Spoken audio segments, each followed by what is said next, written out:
আসসালামু আলাইকুম। সবাইকে স্বাগতম ফাতেমাস কিচেনে নতুন আরও একটি রেসিপি দেখার জন্য। আর আজকের রেসিপিটি হচ্ছে এগ স্যান্ডউইচ।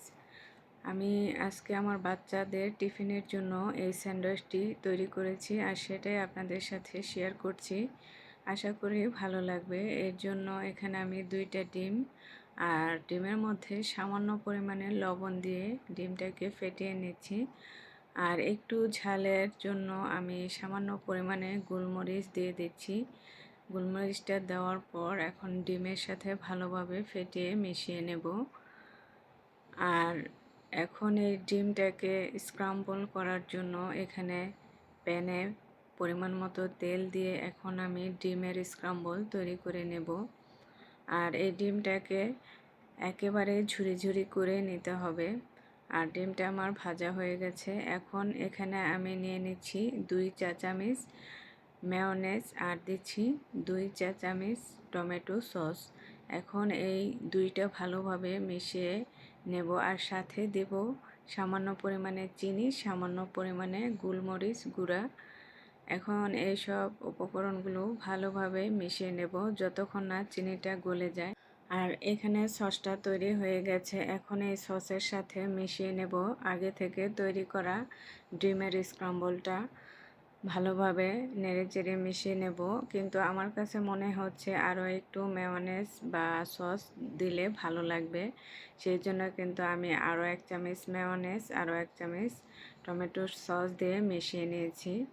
আর এখন আমি এখানে 1 পিস পাউরুটি নিয়েছি আর পাউরুটির ওপরে আমি ডিমের স্ক্রাম্বলটা যে তৈরি করেছি সস দিয়ে সেটা পুরোটাতে লাগিয়ে নিচ্ছি। আর আরেক পিস পাউরুটি দিয়ে এই ডিমের স্ক্রাম্বলটাকে ঢেকে দিলাম। আর এখন কেটে নিলেই স্যান্ডউইচ তৈরি হয়ে যাবে।